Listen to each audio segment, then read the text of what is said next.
Okay, no audio again. How about that? I think that said it's working. Yes, audio.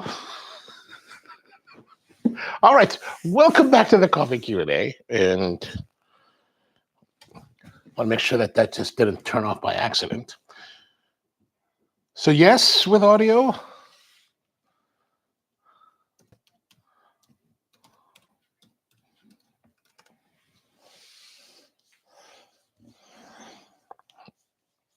All right, it's a week. This is a week. There's always something. Okay, good. Doing well. All right. So, like I was saying before, we got the technical issues. Welcome back to the Coffee Q&A. We are here Monday through Friday. So if you have questions, that Monday through Friday at 10 a.m. Eastern. So if you have questions or thoughts or ideas for show topics, put them here or put them down in the description down below, if you're especially if you're watching the replay. And we'll get to them for sure. So yesterday, we had a bunch of technical issues. And there was technical issues. We had a lot of lag. We had all this kind of problems. And then we had taste issues with the espresso. And I was like, what? It really tasted off. Like it was really super bright and just no sweetness, no nothing. And I was like, you know what? Something nagged about me after we were finished. And I still had half of the bottle, the Coke left. And so I took a taste of it. And, this is a Diet Coke can that had been sitting around probably in the house. It's probably well over a year. Could be longer. But like when I tasted it after we finished, it didn't have any sweetness to it. And I drink a lot of Diet Coke. When I do drink sodas, it is Diet Coke. So I'm kind of familiar with what it should taste like, but it tasted like a Diet Coke that had been, way old. And I don't know, the flavor, the sweetness was diminished or not existent. And I thought maybe it's just this old can. And so let's try this again. So that's where we're back here. Q&A, hello to you. Dan, good morning. Mom, good morning to you as well. All right, so let's go to it. So those of you were like looking for the live stream last night, my apologies. My cousin was in town from Hawaii, and they wanted to get together. So I was like, well, he's only here for a couple of days, so let's go. So if you're interested in the coffee and cigars live stream, that'll be back next Thursday. Okay, so yesterday we did our espresso, and we're going to do the same thing again. Now, here's something that you'll hear a lot of coffee people tell you every time they start, every morning, they're going to tweak and pull their shots and taste and dial in their espresso. I'll be honest with you. I almost never do that. Like never.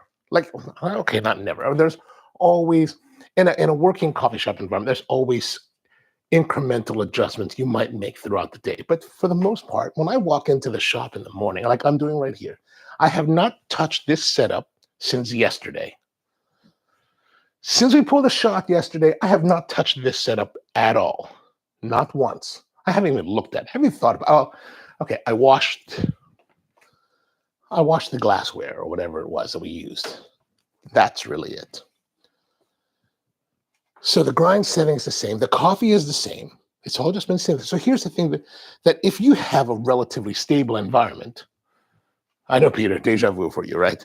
If you have a relatively stable environment, there's probably not much of a need for you to adjust, right? Like if your coffee has been in your environment, whether it's in its bag or in its bucket or whatever you're keeping it in, I think for the most part, it's going to be relatively the same, even if you're adding to it, right? So this is something for you to try on your own, like if you're keeping it frozen or whatever, you may have to adjust. But for the most part, I don't believe that that's going to be the case. And we're going to go try that. Then we're going to see if my hype has any validity. So we're just going to pull a shot here to see what could happen. All right, so let's have a look here. Let's bring it over here. I'm stuck in a virtual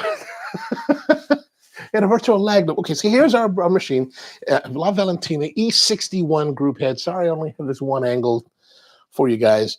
I'm going to purge the grinder, meaning that I'm going to, grind. So there's always going to be coffee. Oh, I'm like, let me zoom out a little bit here. We're a little bit too tight. Too tight. Okay, so there we better view. So there's always going to be coffee, like in this type of grinder, there's always going to be some coffee inside the burrs. And, as it sits, for the last 24 hours, it's going to get that staling. So we're going to grind through that. I got to plug it in. We're going to grind through this. And that's probably good, just so we can get the fresh coffee. And then make sure that we brush everything off.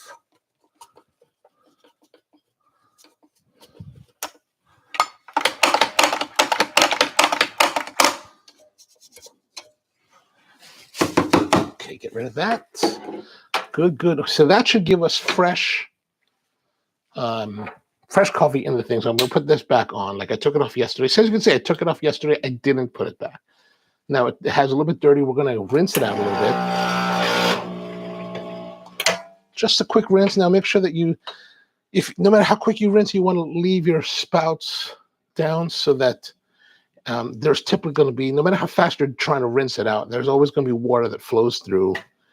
And you're going to want to just make sure that it's not dripping through, or wait for it to drip over your drip tray. That way you don't have much mess, right? So this is how we train our baristas. Like, rinse your thing and pull it off, but but hold it over the tray instead of bringing it directly across the counter, because if you bring it too quickly, it's going to drip and you're going to have mess on your counter, and that's just going to give you something else to clean, which means that you're not as efficiently moving as possible.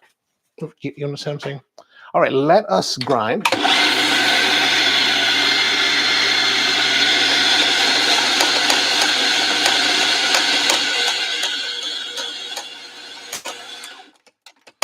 I know a lot of people don't like dosing hoppers, but in a professional environment, I actually like a dosing hopper, because I didn't do it this time, but typically I can turn the grinder on, let it start to grind, and then go work and do something else to prepare the drink that we're preparing, and then come back to it. Of course, if you're just doing by yourself, you're doing one at a time, it doesn't necessarily, it probably doesn't matter. All right, so here is and I'm just going to push it around a little bit, make sure that it's hopefully evenly distributed. And I've got a bit of a mound here. Maybe I want to lose a little bit of that. I'm targeting 21 grams. I don't know. I'm just kind of eyeballing it, mostly by feel. Press down. And I'm using, of course, these two fingers on opposing sides just to feel how level this tamp is. And then I can finish it with a little twist and flick that off. And as you can see,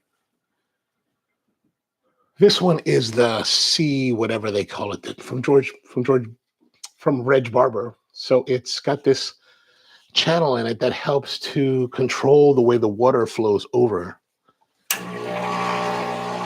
the what do you call it? Over the puck. Right. So let's get our La Marzocco 80th anniversary cup here.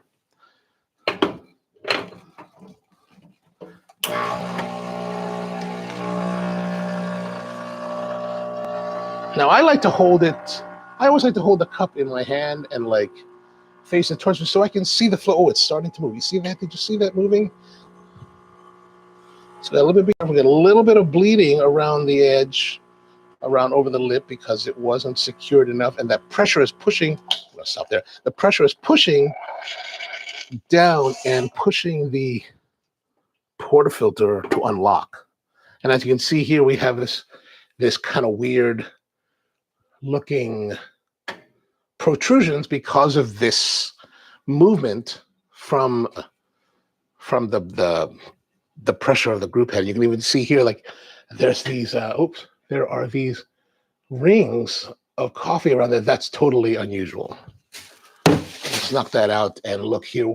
We stopped it fairly well. There's a little bit of small residual oils that is indicative that perhaps we're just into just a slight bit of over extraction. Rinse it out. We'll put it back, and then we'll have a taste of this to see where we are in our espresso journey this morning. So here it is, first shot that is made on this espresso machine, this grinder. So this is the E61 La Valentina on a Mazda Major Auto. And what else? This is the Spro Espresso 99. And have made no adjustments in 24 hours. And that's a fairly decent looking shot, fairly decent. Like we've got nice, reddish brown crema. We don't have the flecking. I like flecking. I'm an old school guy, so I like flecking. You can see a little bit of the blonding here. Right, so that's indicative of when we should stop. So perhaps I let it run a little bit longer. My excuse to you is that I was a little bit distracted by trying to make sure that the whole portafilter wasn't pushed out. All right, so let's have a taste.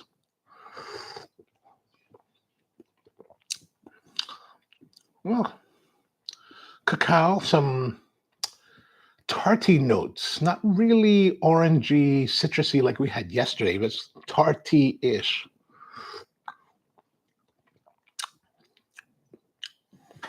Not bad, not bad. Fairly nice, fairly nice. Coffees nowadays, we tend to do a little bit brighter because I know that's what a lot of people tend to gravitate towards. I personally would like it to be a little more chocolate. Right? So perhaps in the next batch that we do, we'll bring that chocolate out more. With some of our regulars that buy the espresso from us, we're always trying to ask them, hey, what do you think about this? How was your latest shipment? Let me know. All right, so we'll do one more just to check the proofing on that. All right, so just dump that out. And for instance, we'll use a fresh cup from now on. It's not like we don't have enough today. All right, so again, we're just going to make sure that we clean that out really well, right? So it's nice and clean all around. There should be no residual oils. There should be no liquid or wetness, moisture, and there should be no old grinds. Old grinds are not what we want to have, right? All of that is just really because, will truly one or two grinds in your puck going to make a huge difference? Probably not, but, the thing is that when you let people, when you train people and you're like, okay, well, there's just only a couple grinds left in there, should be okay. That couple grinds becomes more and more because as people become more flexible in the way they do things, then that's when standards start to fall. And it's like, okay, everything always has to be clean. So when we're training baristas, to do this, we're very, very strict on that. We will inspect the basket before they pull the shot or before they load it to pull the shot. So I can do other things prepare milk drinks or whatever and then stop. And I should have enough. So here, as you can see, we do have some clumping, right? So there's always going to be some kind of clumping, especially with a grinder of this era. And but we're going to just work with it. And I like to just work it around a little bit just to make sure that we're getting it full distribution.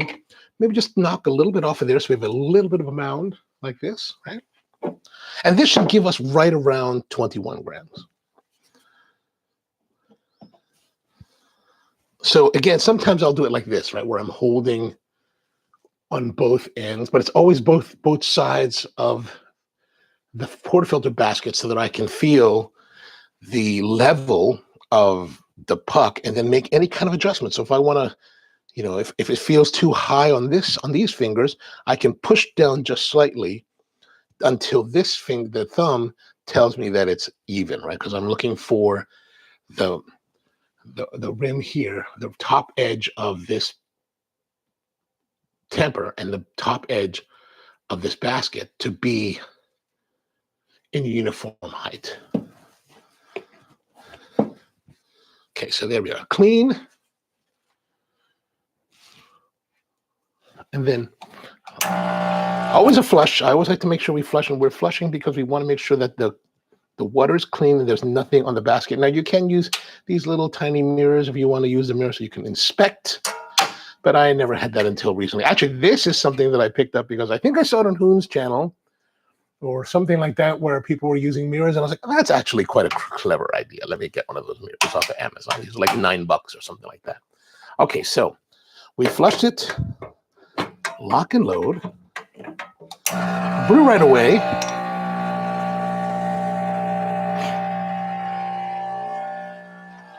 Come on, come on. Maybe too much. Oh, no, that's all right. That's all right. Look at that nice thick stream, nice dark crema. That's what we like to see. Oh, it's a little bit sparkly now, so let's stop there. I don't know if you could see that from the camera angle, but there was definitely a little bit of a woo like this. Woo. And so we stopped it, and there we go. Let me put this over here. Let's have a look at our puck really quite fast. Now, this one, you can see it looks a little bit more, it doesn't have the definition we had in the last ones, or like the ones yesterday. This is a little more soupy looking. Perhaps we might be in a situation where it might be getting too fine now that we're grinding, right? Now that it's been ground a few times, maybe we're getting to a point where we're getting a little bit too fine, and we're going to need to adjust to go slightly coarser because this looks a little bit soupy. The definition is not very good. Like you can kind of see the ring edge here, but it's not terribly well defined like this. There's also a little pinhole here, but it doesn't seem from so you may see pinholes or something like this. We see a pinhole here. I don't know. Can you see that? Yeah, I think you can see that there. Now the pinhole seems like it might be problematic, but it's not necessarily confirmed in the crema. Like we would expect to see this crema to be a lot lighter, and we would have expected to see the flow rate to come out a lot faster or a lot more unevenly early on if that really was a pinhole. I'm looking at it now, and is it a pinhole? Maybe it's just the way that it got. Oh yeah, it's not really. It's just that blemish on the top. Okay, so let's have a look at the basket, and you can see here the basket. There is a little bit of oil, just like yesterday, like the last shot. There's a little bit on the edges here, but not a tremendous amount. So I'm not terribly worried about that. And again, if we look at the cup, right? Okay, so if we look at the cup, we can look at the crema. Again, fairly even reddish brown crema, and then there's a little bit of this lightness here. That would be the blonding. So the blonding is just starting, and that's indicated by that just teeny amount of residual oils. So what this tells us is that we've been able to extract and stop our espresso at the right point where we have extracted all of the positive flavors of the coffee. And then if we were to move beyond that, it would start to be a little bit over extracted and bring more bitter notes, more difficult notes, until you reach a point where you've got so much saturation. So for example, like if we were to do something called a lungo, right, we would run the espresso machine longer. So we would, instead of having a 1.5 to 2 ounce, we would have now a 4 or 5 ounce drink, right? But we would allow that water to flow through. Now, there is a point where, you're in an espresso format, you're pulling espresso through, you're pulling the water through, you're pulling all the good stuff, and then you get past that into over extraction, you start to get more bitterness, you start to get more of these less appealing flavors. But then once you get past that, you pretty much extracted everything, and now you're just kind of adding water and diluting it. And so by that dilution, it kind of makes it a little bit more appealing. However, if you wanted to make a lungo, you might as well make a small, a short Americano where you can pull just the beautiful essence out of the coffee, add that to hot water, and you're getting kind of the same thing, but without introducing all the bitter notes from over extraction that you would want to dilute to make it more palatable in a lungo format. George is with us. What's going on, George? Good morning. Today's video and audio are far super good. I'm glad. Even though we have a big, hurricane rainstorm going on, we had tornado warnings last night. I'm enjoying watching me use, very nice. Oh, thank you. For this evil experiment, yes. And yes, it was me who tuned in last night only to wonder, my apologies on that, my apologies. I did put out community posts on both channels, this channel as well as the Ono Live channel, hoping to stave off confusion. But my apologies if you guys were confused on that. I didn't really know that I didn't know that yesterday morning when we were doing the live stream that we were going to get together, because my cousin, since he came to Hawaii, from Hawaii, he's been out traveling to New England and stuff. And then he called me like yesterday after. He was like, dude, we're in town. We're going to go do this. All right, let's go. Let's go. Keone says, I've actually been more attentive to the portafilter after extracting the puck, thanks to you. Oh, nice, nice. I think I'm pulling more consistent shots even with a flare. Oh, awesome, awesome. I mean, like, I think the flare is a wonderful, I can only say wonderful things about the flare because, you know, Don Chan at Wan in Bangkok served me the best espresso I've ever had on a flare from freshly roasted coffee in the Ikawa. I was, you know, I thought when I did the video about it with Matt, I thought the flare was very impressive. But to have the best espresso I've ever been served was really, I was like, well, what? All right, let's taste this coffee because we've been talking. And now, as you can see, with all this blabbering has caused dissipation of the crema. We're losing what I like the most. Okay, so this shot, a little bit more pronunciation of that citrusy, orange peel kind of aspect that was a little bit diluted in the last one. So that should go interestingly with the citrusy in the Diet Coke. Now, this Diet Coke I did pick up at the grocery store, not recently, like maybe a month or two ago, and it's been sitting in the garage in a box. And I took it and I put it in the deep freeze, and I got a big cooler filled with ice that I use every day here because we have this water tank, right? This water dispenser. And I'm kind of cheap, and like it broke, and like I don't really want to replace it because it still pumps the water. It just doesn't refrigerate the water. And I was like, okay, I guess it's time to do it. But anyway, so that's why I have all this ice. And so we're going to get into this now. Oh, thank you, George. I appreciate that. Dan says, great video. Thank you. Thank you. What are your thoughts on wasted tapered baskets versus straight baskets aside from easier cleanup? You know, when you're saying tapered baskets, are we talking about like the really old school, like single shot baskets, the ones that are like really like cone looking from the profile, or are we talking about something more?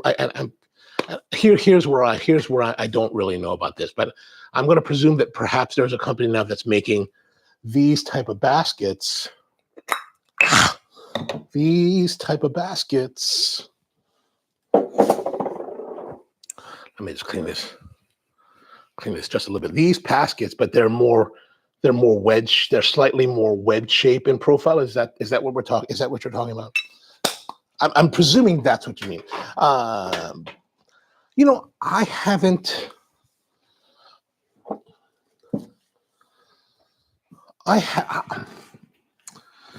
As much as I get the opportunity to use a lot of the newer technology and stuff like that, I tend to be a skeptic. Okay, so I'm very skeptical about all these technical things, right? Because part of me is like, you know what?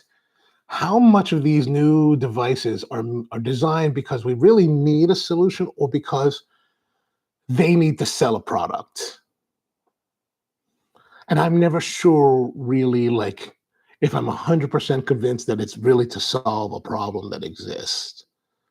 To my mind, it's like we have great tools already, right? I kind of feel that our efforts should be in procuring better quality ingredients, not necessarily worrying about the high-tech aspect. And I can't say that, you know, there isn't a place for that. And there, you know, I mean, in my overall work, I think that there's a lot of reasons for it. Like, had we not had these technical, like in the food world, had we not had technical innovations like sous vide, we may not have been able to make, in certain cases, as delicate a food. But does that sous vide technology necessarily mean does that replace our responsibility or our mission in procuring better quality ingredients, highest quality ingredients? And so that's kind of how I feel about, you know, like there's part of me that's very intentional about using older equipment because it's like, I don't believe that you need these newer equipments, right? Like at the trade show, we went to see the meticulous because one of the viewers was like, "You really need to see this," and I was like, "All right, let's go see it." And it's an amazing. It looks like an amazing machine, and there's certain aspects that I think to myself, "Oh, this would be amazing to use." Like, for example, if I wanted to, if I had this meticulous, we could take then, since we're adding the water to the meticulous, right? I can take this water that's from Massachusetts, or this water that is from Los Angeles, and this water that is also from Los Angeles, right? And I can pour this water and make shots with it, and we can taste it and see what kind of impact would that water have on the espresso. Now, I could do something like that with the E61. However, the E61, this La Valentina, is driven by a reservoir. And it's, I don't know, 2-3 liter, maybe a liter or two. But that feeds a boiler that's maybe 1.5 liters. So now, instead of me having just a little bit of water that I would add or have to purge out later, that's much more difficult in traditional type of machines. So there's certain advantages to these type of machines or the newer technology that can be really wonderful, but I tend not to get too wrapped up in it. I just haven't tried those baskets. Oh, Dan says, yes, old school baskets. Okay, so I've gone on this whole rant that has nothing to do with any of this new technology. You're talking about old school. The old school baskets, they're just, well, you know what? Let me rewind a little bit. So old school baskets, those are what we used to call, or I guess we still call them single shot baskets, right? They're designed to put 7 grams of coffee in a portafilter that's designed to hold at least 14 grams. Because of that weird cone shape and that like small surface that's perforated, it creates a weird way of extraction. So it requires you to change your grind. It requires you to maybe adjust your approach. And I'm telling you this only, but here's where my deficiency comes in. I'm telling you this not because I have extensive experience using it. I don't have much experience using that at all. I'm now just regurgitating to you what I've been taught by my mentors, my teachers, other people in our professional community that are like, oh yeah, don't use those. Those are terrible. They don't work. But I've never tested it. So I don't know what, now that I think about it now, many years later, when I'm not as insecure in my craft as I was then, and I don't have to speak in superlatives like I used to, I don't know. I don't know. I honestly don't know. I can tell you what I've been told. I can tell you what we've been led to believe, but I've never tested it. And I've never really, I may have done it once or twice just for S&G, right? But never for real use. So if you happen to have one in your machine, that it comes with your machine, give it a try. See how it turns out. Maybe I should try that. Do we even have one here? I will look for one. Maybe we'll experiment with that in a future video. And yes to the second one. Oh, yes to the second one. Okay, so the second one. Yeah, I don't know. We use these VST baskets, right? And they produce really nice results that I enjoy. And I really haven't given my brain power over to thinking more about, do we need to change baskets? Like when I was hanging out with Greg Skase a couple months ago, we were talking a little bit baskets, and he's using a different basket now. I don't recall the name, but we're talking about that. And he's like, do you notice? He's like, I notice a little bit of difference. So I don't know. I cannot give you a definitive statement. It would be irresponsible of me to give you a definitive statement because I don't have enough knowledge or I don't have enough experience. I don't have enough information to give you any kind of true worthy feedback on that. I hope that makes sense. Diet Coke, says Peter, that's not common anymore. We have Coke Zero, tastes more like original Coke. I know, but that's the thing. Like, if we have a lot of, we have mostly Diet Coke here. Oh, well, I can't say that. That's what I was asking yesterday. I was like, is anybody still? Evidently, there's still Coke Light in in Thailand. I know there's Coke Light still in Latin America, but we're gonna give it a try. And if we don't, like this is gonna be the more extreme, right? This is the one that's truly different. And this all stems from a video that Rusty sent me. He's like, hey, he sent me this video about Coca-Cola and espresso in Thailand. And like I said yesterday, the can to me looks like Coke Zero. It's got the red with the black lettering, but it's also in Thai here, and I can't read Thai. And I was like, well, it looks like Coke Zero. But I was like, well, let's try Diet Coke, because Diet Coke really is different, right? It's got a different flavor profile. It's got aspartame instead of I can't remember the sweetener being used in Coke Zero. So it's the more extreme of the two. And we can always do more shows with Coke Zero. So let's do that. Let's do that now. George says, regarding innovations in equipment, wouldn't it be primary importance in a commercial environment as opposed to home use? Yes. I mean, certainly there's always advancements in commercial. In my mind, there's kind of I kind of look at it like somewhat of a balance, right? How much technology do we want to introduce into the professional environment, into our professional environment, where we still maintain craft? Like as antiquated as this setup here is, right? This old school grinder that is now 20 plus years old. This particular grinder is literally over 20 years old, because I bought this used probably in 2006. And so who knows how many years that was in service before. This machine I bought in 2002, so this is 22 years old. And the way that you make espresso in these machines is very old school, right? We're grinding, we're adjusting, we're dosing, we have to distribute, we have to level, we have to tamp by hand. Now, there are all these new tools today that you can use to bypass most of that. Puck press, dosing grinders, all kinds of stuff. And then, you don't even have to worry about twisting with the new La Marzocco group heads. You don't have to worry about twisting the portafilter. You just kind of push it in and it locks. You just pull it out, right? It's super, on an ergonomic level, super interesting, right? There's so much good technology that's out there, and maybe it's just nostalgia, maybe it's just romanticism, but I like this old style of this old style of really kind of getting your hands into the coffee, really to feel the coffee. And if we're talking about being baristas, I think you still have to know how to do that. I think that's important. That's fundamental to what we do. And so if you're just somebody that trains your staff to pull the portafilter out of the machine, put it in the grinder,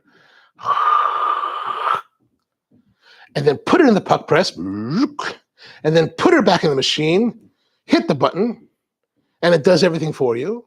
You don't have to watch it. It just dispenses 1.5 to 2 ounces of water. And then you just stick the milk in, hit the button again, and it frosts that. It's probably making nice espresso that you have a customer base that will enjoy. And that will help lead you to greater margins and greater profitability and, supporting your home and family. But I do believe in the idea of craft. And so that's kind of why we don't get too crazy with technology in our professional sphere. And Peter says, I like the simplicity of going down to there's something so beautiful to that, like something that I don't normally get to enjoy. Like here's the odd thing. Like if you have your own coffee shop, you would think that, oh my God, it'd be great. You have your own shop. You can do whatever you want. You can hang out there and enjoy coffee all day. It'd be beautiful. Here's the sad thing. Here's the sad thing. All the shops I've owned, I never get to enjoy coffee in them. Never. Except perhaps after hours and I'm all alone, maybe then. But the reality is that when you're the shop owner and you're there, and you might want to sit down and have a coffee and hang out and just kind of chill, like you guys, like anybody would in a coffee environment.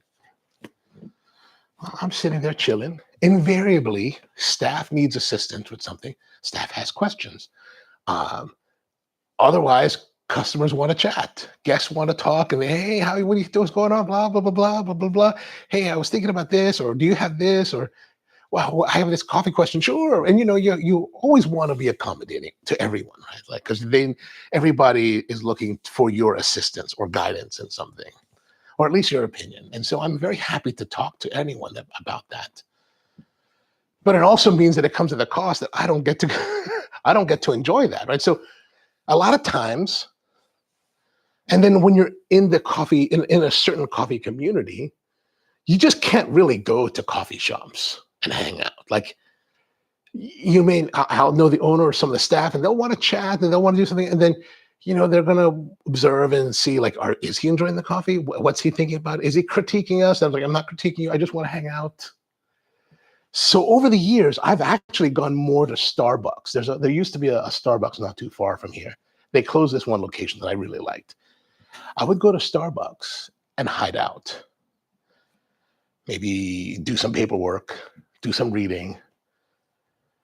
And, but being Starbucks, I'm not a big fan of their coffee. So it would be big, large iced teas. Trenta iced teas. I'm like, give me the Trenta black iced tea with just a little bit of sugar. And the nice thing about this Starbucks that I went to, staff was always very friendly. They're always very nice. I don't know if they ever knew that I was in coffee because, where I live, it's closer to where I lived back then. And it was farther from my coffee shop. And I don't know if they're really into the coffee scene, the baristas there, but they were very nice and they were super friendly. And I was just like, and I never mentioned that I was in coffee. So because I just want to be anonymous. I just want to enjoy the experience like a regular person, And I'm really talking a lot. We need to get to our drink. It looks like I might have Orangina somewhere. Do I have Orangina somewhere here? I don't think so, because I don't normally have Orangina. When I made the video on the channel a few years ago, I had to go buy the Orangina. But we'll try that too. We'll try that because I know that's a big thing in Thailand.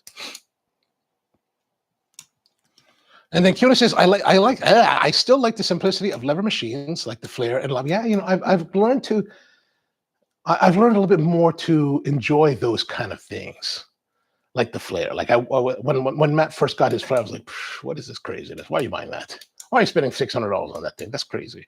And then we used it, and I was like, it actually makes nice shots. I was like, I was really surprised, really. See, even in my position, like I get to be skeptical and I'm like, and I have my prejudices and then I'm just like, I stand above all of that. And then I try it out and I'm like, well, maybe I don't stand so far above it. Maybe I need to adjust my prejudices and come back down to earth again. Empty heads. Oh, wait, that went back to the Orangina. Or is it Orangina? I don't know. Like, speaking of the La Pavoni lever, like a friend of mine gave me a La Pavoni Europicola to repair. He's like, I want you to do a video. I'm going to give this to you for a rebuild to do a video about it. And I was like, okay, that's awesome. And then as I started using it to see, where the problems were, but there's no problems with it. And I'm like, dude, I don't feel right. Like, I'm just not one that wants to repair things. I don't want to tear it all apart and rebuild it when there's nothing wrong with it. Like it may be old, but it's it's in beautiful working condition. I put it on the bar at the old shop and I let it, and I used it for like 3 weeks and I couldn't find anything wrong with it. So I'm like, I can't tear this thing apart. That's just not right. Even if I need content, I don't want to do that.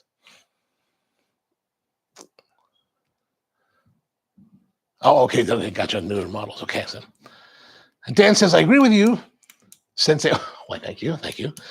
But there's always a side of me that gets excited for. Yeah, I cannot say that you are not wrong. You were wrong in that. There's always going to be gadgets that you find yourself excited about. Like, for example, this thing here, this Hydro Prep, right? I've mentioned this in the past.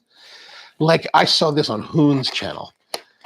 And Hoon was talking about it. I was like, that looks interesting, right? This weird tamper. Like, why would I buy a tamper? I've got tampers out the wazoo, right? But this Hydro Prep, it's got this gelatin surface that you use. And basically, if you have these weird aberrations, this will tamp it and tamp it in such a way so that there's even, so even as it's variegated, whatever you call that, it's varied, the surface, it will still give the same pressure so that the resistance of the bed is even. Actually, we'll try this for the next shot. All right, let us make the shot. So, but this is something that I was like, oh, I'm so excited. I was like, I saw that online, and I was like, on Hoon's channel, I was like, I need to order. So I jumped online to order one. They sent it to me, and I like it. What I like too is that you can take it apart.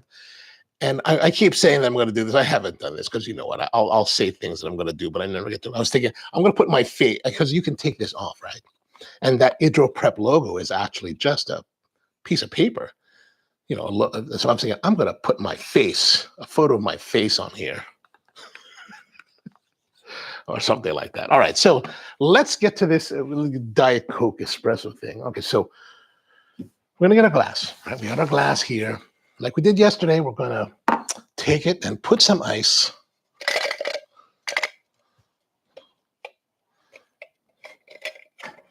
This is Hoshizaki ice, half crescent. Here in the United States, everybody's obsessed with what is it called? They call it Chick-fil-A ice, which is nugget ice. But when my Chick-fil-A opened, they only used half crescents, like exactly like this. So everyone's like, man, the Chick-fil-A ice is amazing. And I was like, half crescents are amazing? I mean, they're good. I enjoy them. I like the size. But I don't know if they're like, I'm not losing my mind over it. But as long as you're excited about if you're excited about ice, I can't fault you for that. Okay, so we've got this. Now, let's pull our shot. Oh, no, we want to pull the shot directly on it, right? So what I like to do is I like to pull my shots directly onto my drinks. I don't want to lose anything. So I'm going to just fill this with some Diet Coke.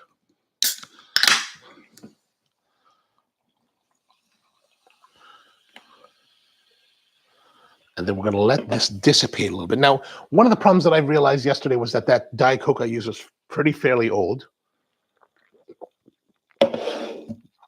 So there is some sweetness to this. That Diet Coke sweetness. And I think the other one was so old that it kind of dissipated that sweetness. Like it wasn't pleasant. But I don't know how much of that unpleasantness was also dictated by the fact that my palate had already been altered by the drink, right? So here's our beverage that's ready to go. We're going to now make espresso. So as you can see, the basket's still kind of wet. Let's clean that out. Right, better. And the coffee. Now, I'm not so worried about the coffee that's in here, even though we've been talking for like 5 minutes. Although I probably should be. Let's see what happens. Oops. All right, so good mounding. Just going to push that around just to get the, distribution going on. Now, it's a little bit too high, so I'm just going to get rid of some of that. All right, just a little bit. What I do is I curve my finger and just like that. Make sure that it's level. Tap and twist. We have a little bit of wetness on our. So there's a little bit of wetness on here. So that didn't make as beautiful a puck as we have. But we're going to go for it because that's what we do. Now, also, we want to take this spout off because we need the space so that the cup will fit underneath. Because like I said, I like to put everything underneath. Hit the button right away. And here we go.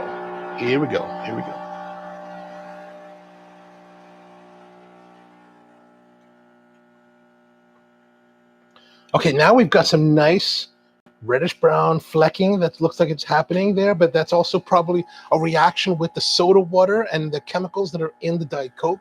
We're getting a lot of buildup of our crema. And we're going to stop there. Now that is some crema buildup, right? Look at that crema. Too much crema. Like the crema is kind of crazy. Look at that. So yesterday we had crema that was about this high. So we probably don't have as much crema. But look at that. Look at that head. So some striations. You can see here This bit of blonding here, we probably went just a little bit too long. Let's look at our puck. Looks a little bit not as defined.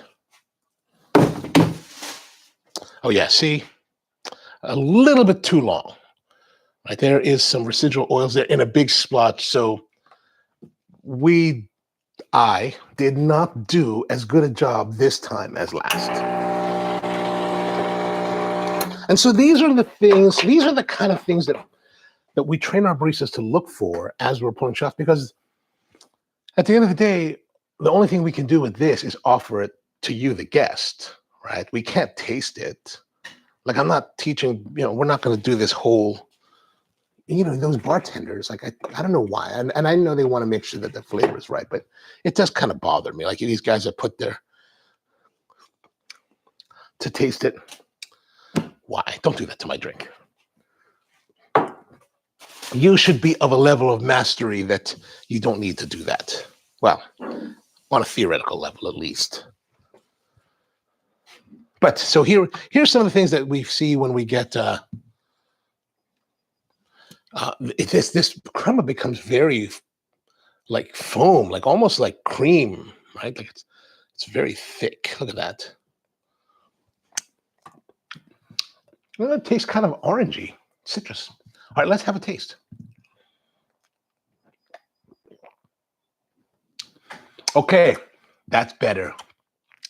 That's better than yesterday. Now, I don't know about you guys, but I think this is ugly. Like, I think that is just not pretty. Like, I would not be, like, if I get served this drink, I'm going to be like, oh, that looks kind of weird. Let's see, what if we scrape this off? Does that make it look more appealing? That's slightly more appealing. I don't know if that's really beautiful, but and to me, this is the problem with coffee. This is the perennial battle that I have with coffee as an ingredient. It's darn ugly. Like, I think coffee as an ingredient is an ugly ingredient. It's just brown, and it makes everything brown. No matter what you do to it, it's always brown. And it makes everything brown. It's like, oh, God. This is the one aspect of coffee that I really despise the most.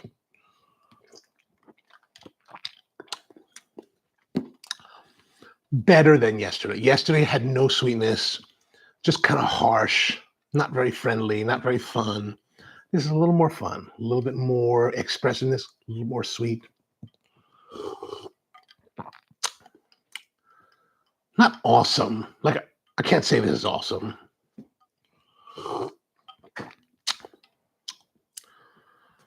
It works. It works. It works. If you really want espresso and Diet Coke for whatever reason,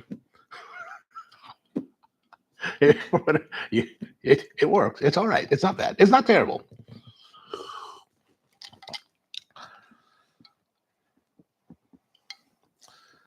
Dan says he was tempted by that one as well. Okay, good.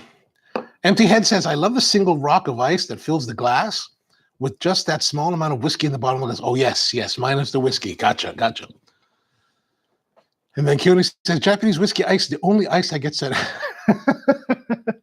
We're very simple here in America, little pellet ice. We're like, oh, it's amazing. I mean, it does have a good, the nice thing about the pellet ice, of course, is that it enrobes and chills your drink fairly well, like pretty fast, right? So you can put like a drink in the pellet ice and be like, oh, it's super cold, right? And Coca-Cola super cold is like one of the greatest beverage joys on the planet.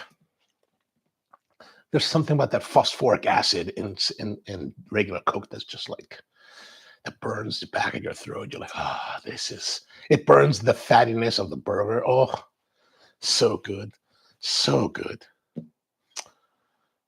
But yeah, I get you on that. But when it comes to larger ice, though, where they say about this is that the larger ice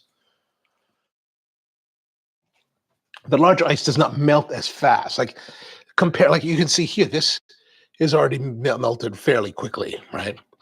But the ice the large balls of ice that you have in these like whiskeys, they melt slower, they chill well, and they melt slower, so you don't get as much dilution of your liquor. So if you want to have nice cold liquor without it becoming too watered down, they say that's a great way to go.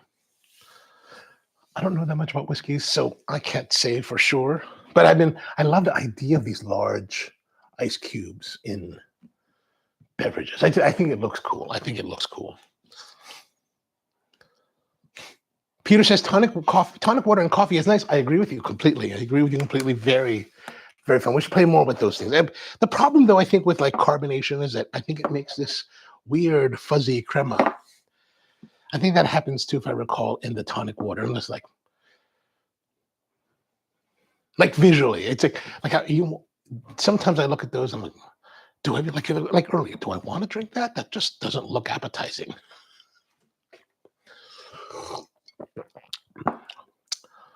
Yeah, actually, not terrible. I can get behind that.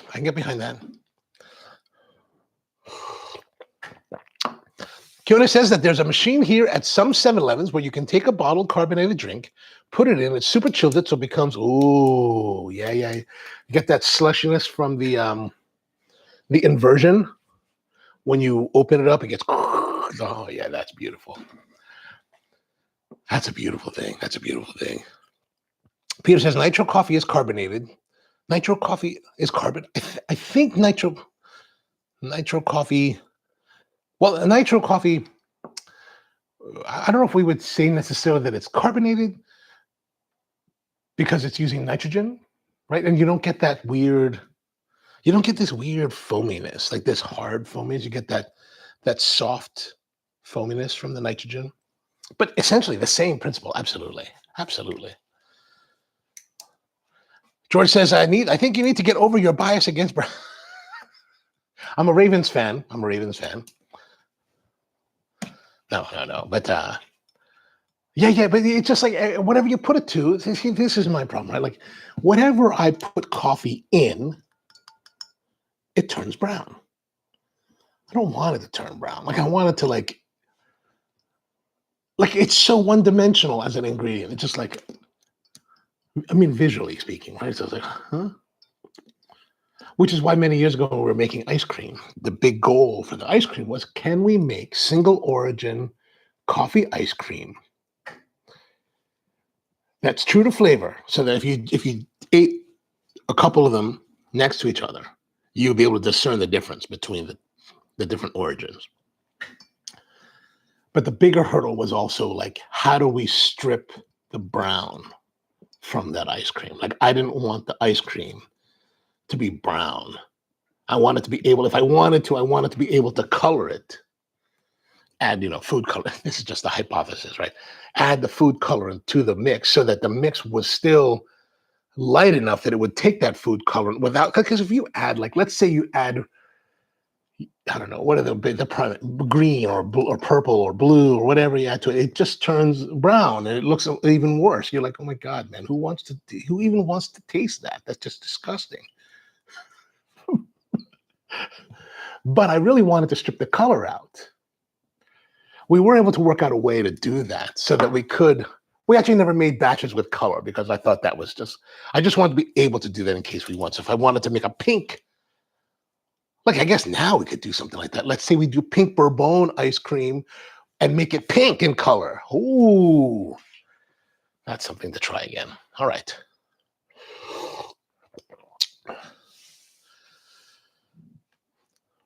George says, and not carbonated, is it? Well, it's not. It is carbonation of the fact that we're adding a gas to propel it and to give it some texture and affect the flavor or affect the experience of it. But it's using nitrogen instead of CO2. And so carbonation is really technically CO2, right? Carbon dioxide. And so, we're just getting pedantic. Sorry. I'm not trying to like cast any kind of aspersions or any kind of shade on anyone here. I'm just saying, well, yeah.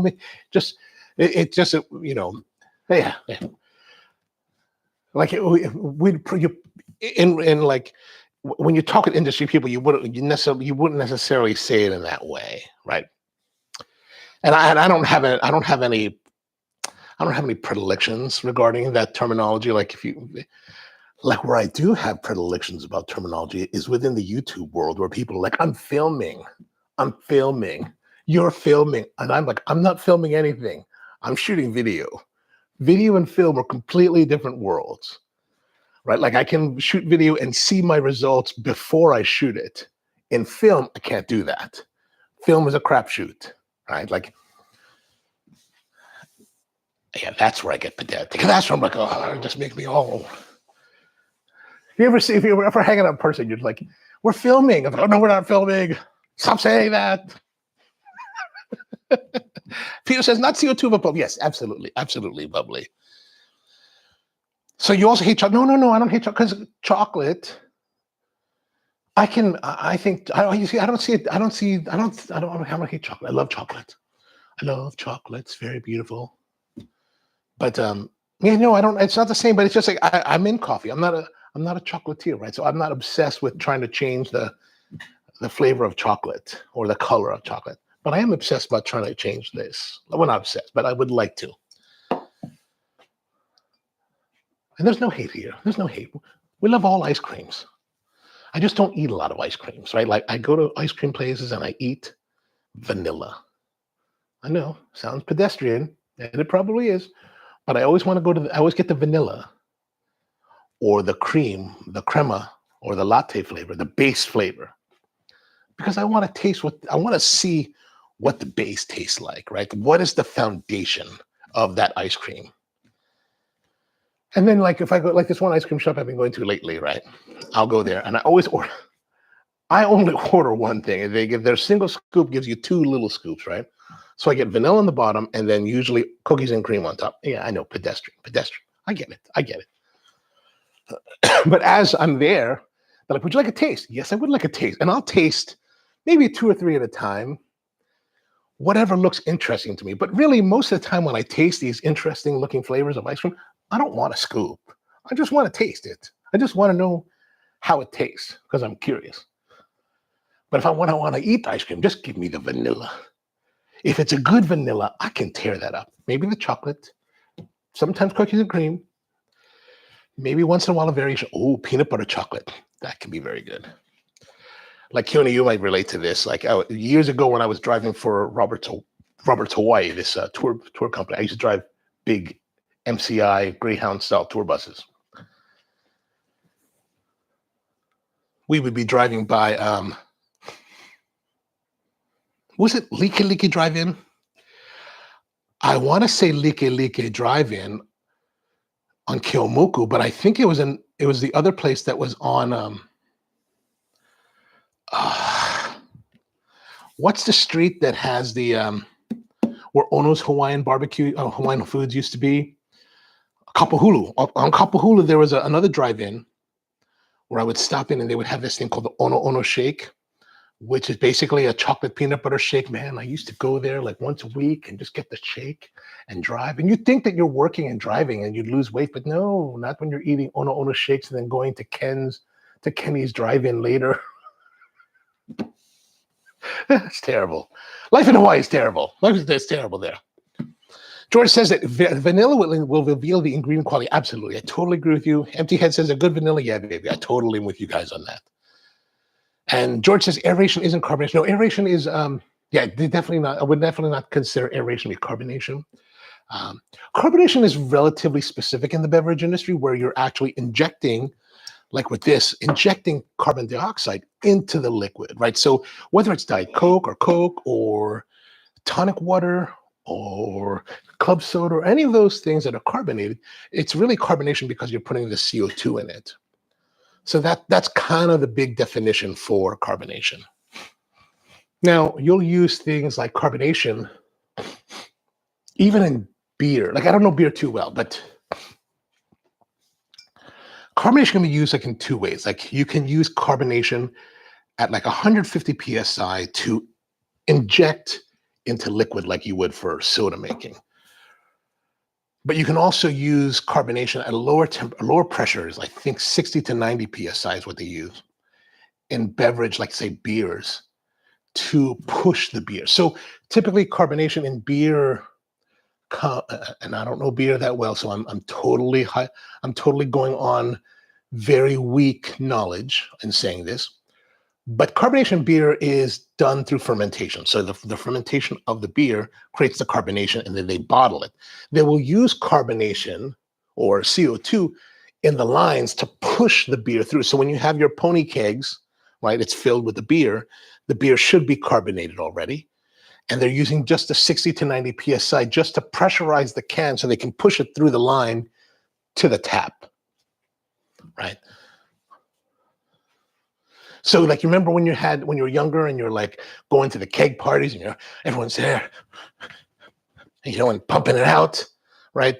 Instead of using air to pressurize the tank and push the beer through the nozzle, they're using CO2 gas, because CO2, when you put it into like a bottle, into a tank, you can put 20, like a typical one, like say this is 20 pounds of liquid CO2, that once it hits atmospheric pressure, it sublimates and becomes gas. So your 20 pounds of CO2 can be, exponentially much more volume of gas. And so it's just much more easier to do it that way. That's why they run soda machines off it. But I think soda machines are running at higher PSI, so it actually carbonates the water, like injects the CO2 into the water. And also the big difference with carbonation is that when you look at like Coca-Cola, for example, or soda water, you'll see that it's got high, it's a pressurized injection of CO2 into the liquid while you have these large bubbles. But if you look at things like beer or champagne, the bubbles are comparatively much smaller because it's generated. I don't know the technical terms. I just know the basic concept that since it's being generated through fermentation and it's totally like soaked into the liquid. Somehow that makes the bubbles smaller, and the effervescence. So the effervescence of the champagne is finer than the effervescence of Diet Coke.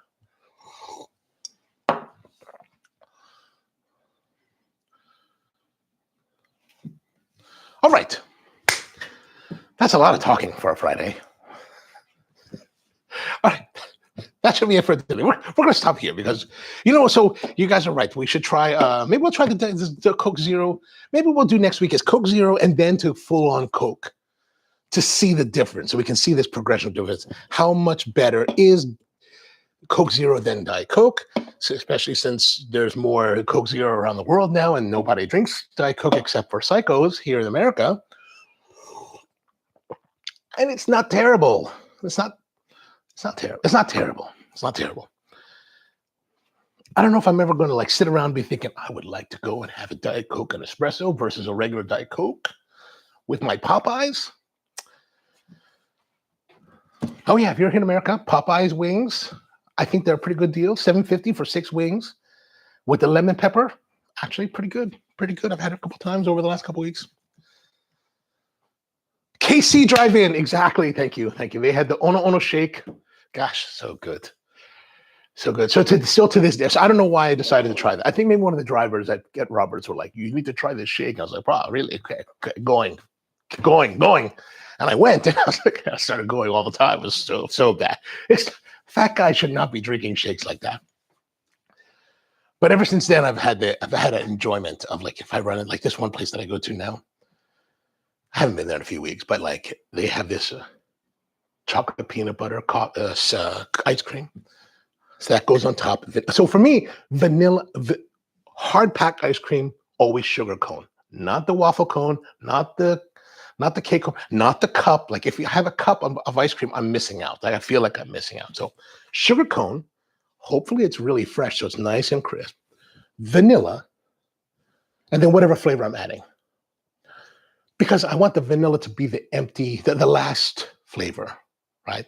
And I want that to be blended with the sugar cone. Love that.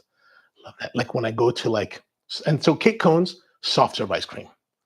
Love that. Like when I used to have my own little soft serve, I used to have my old shop, like about 20 years ago, we had this twin barrel twist soft serve machine,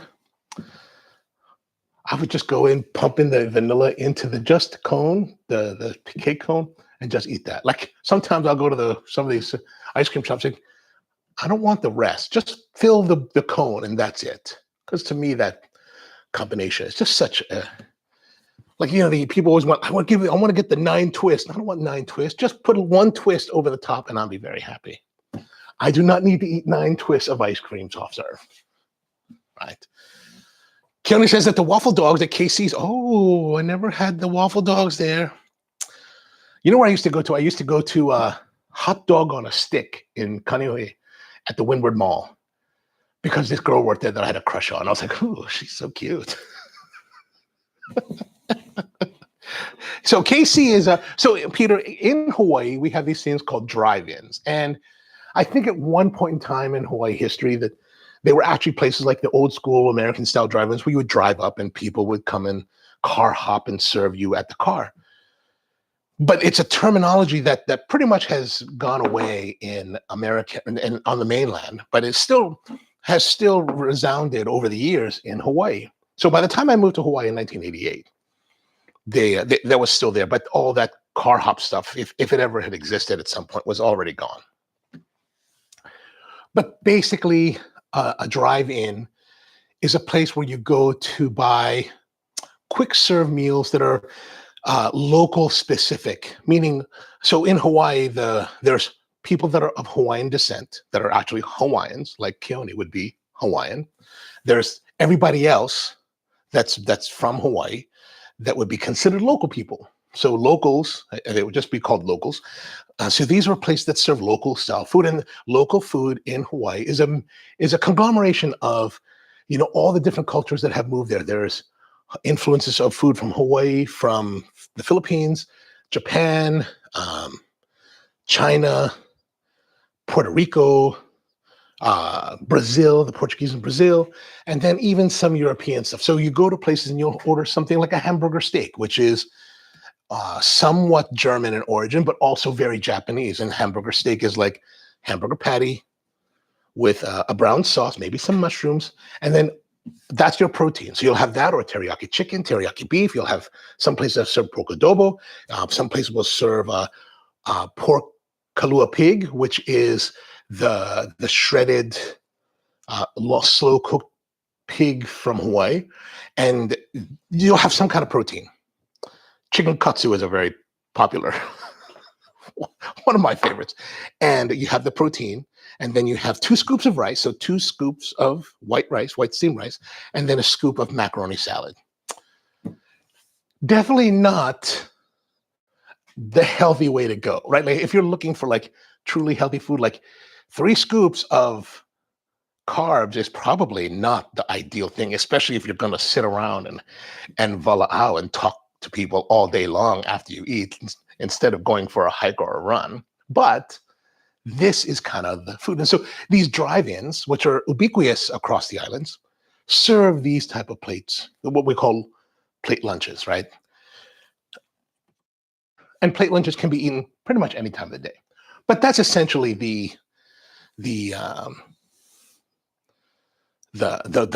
drive-in culture. And so each drive-in would have specific types of places. Now, they're kind of, you can consider them diners, but even the place in Kalihi that's called Diners, that's the name of the place, is called Diners Drive-In.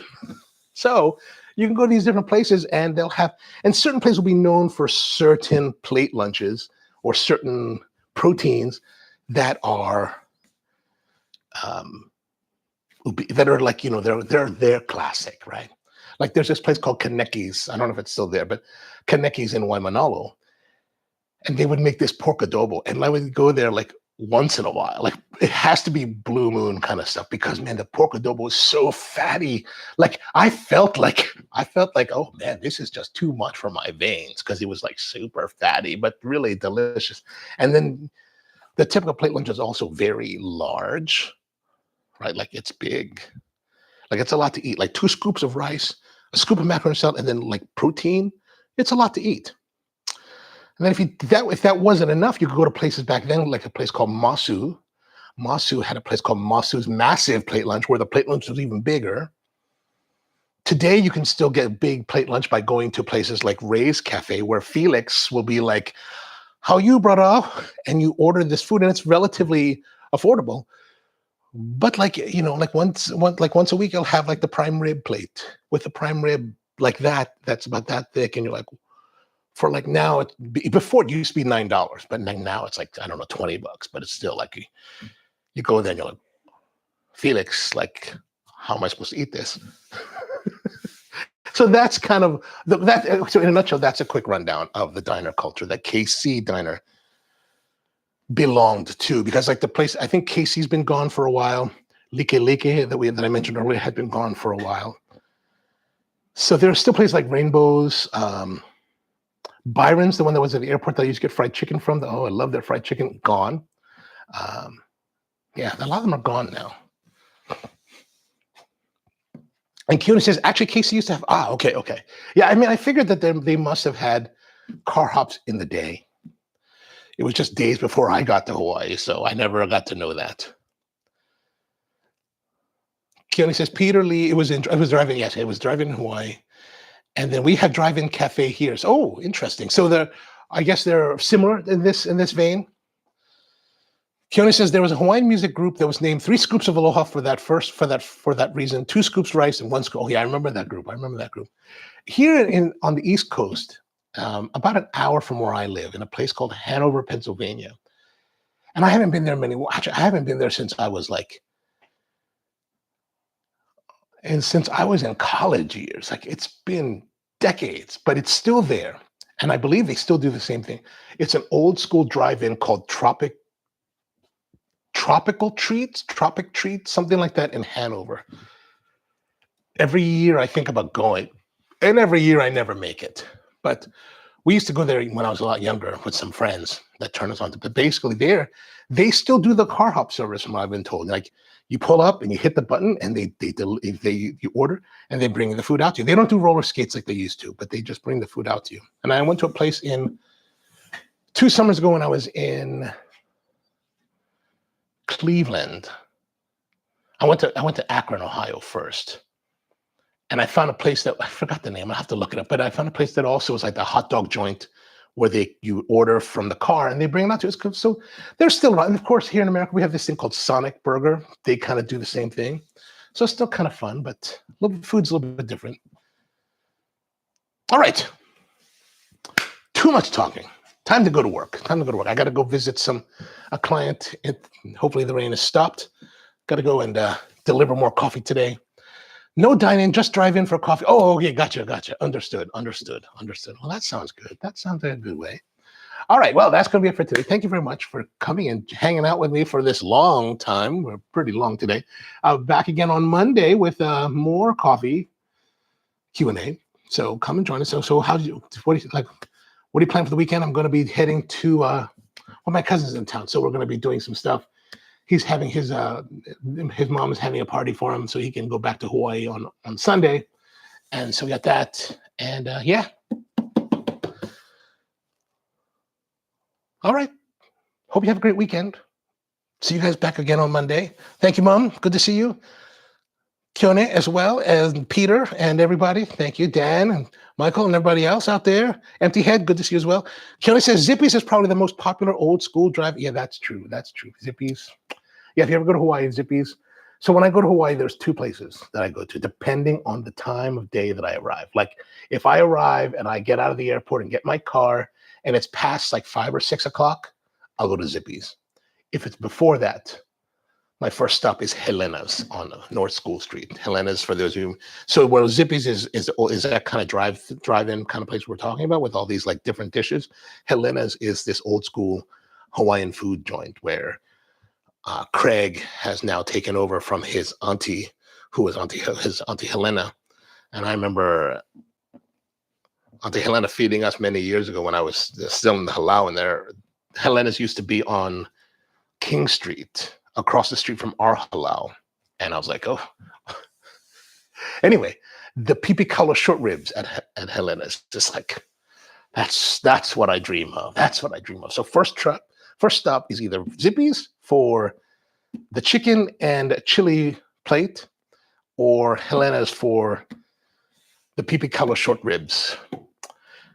And whichever one I went to the day that I arrived, I will go to the other the next day. Rusty says, now I need a plate lunch. And Rusty, you're in the right place for the plate lunch. You know what you should eat for me, man? Go to the store, buy your mom's house, and get yourself some Rosalani ice cream. Oh, I would love to have some Rosalani ice cream right now. That would be epic. All right. Time to rock and roll. Hope you guys have a wonderful weekend. And hopefully see you on Monday. All right. Have a great one.